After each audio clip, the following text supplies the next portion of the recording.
Guys, ഇപ്പം നമ്മുടെ കുഞ്ഞാറ്റി പ്ലാവിലാണ് മമ്മ help ചെയ്യുന്നുണ്ട്. വേറെ ഒന്നിനുമല്ല, നമ്മുടെ വീരശൂര പരാക്രമിയായ കുഞ്ഞാറ്റി ചക്ക പറിക്കാൻ കയറിയതാണ്. അറ്റ്ലാസ്റ്റ് അവൻ ചക്ക പറിച്ചിട്ടുണ്ട്. ഗായ്സ്, ഇപ്പം നമ്മൾ പണ്ട് ഇവിടെ കുളിക്കാൻ വരുന്ന സമയത്ത് നമ്മുടെ ഡ്രസ്സെല്ലാം നമ്മുടെ അമ്മപ്ലാവിൻ്റെ ചോട്ടിലായിരുന്നു വെക്കാറ്. അങ്ങനെ പുഴയിലേക്ക് നോക്കി നിൽക്കുമ്പോഴാണ് മുള്ള എൻ്റെ മേത്ത് കൊണ്ടത്. മുള്ളാൾ ശരിയല്ല ഗായ്സ്. അങ്ങനെ അവർ വന്നിട്ട് മുള്ളെല്ലാം മാറ്റി തന്നിട്ടുണ്ട്. അങ്ങനെ നമ്മൾ ഇനി മമ്മയ്ക്ക് ചക്കയൊക്കെ തലയിലേക്ക് പിടിച്ചു കൊടുക്കുകയാണ് കേട്ടോ. ചക്കയ്ക്ക് നല്ല വെയിറ്റ് ഉണ്ടായിരുന്നു. അപ്പം കുഞ്ഞാറ്റിയും വന്നിട്ടുണ്ട്, മമ്മേൻ്റെ തലയിലേക്ക് വെച്ചു. ഇനി നമ്മൾ നേരെ പോകാൻ പോകുന്നത് വയലിലേക്കാണ് കേട്ടോ.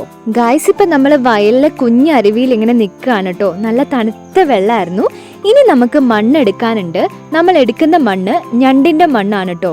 ഞണ്ട് മട ഉണ്ടാക്കും. അപ്പം അതിൻ്റെ മുകളിൽ ഇങ്ങനെ ഇരിക്കുന്ന മണ്ണ് കണ്ടിട്ടില്ലേ, ആ മണ്ണാണ് നമ്മൾ എടുക്കുന്നത്. മഴ പെയ്തത് കൊണ്ട് മണ്ണ് അത്ര രസം ഉണ്ടായിരുന്നില്ല. എങ്കിലും നമ്മൾ മണ്ണെടുത്തിട്ട് ഇപ്പം കൈ കഴുകി. അപ്പം നമ്മുടെ പാർട്ട് 5 വരുന്നുണ്ട്.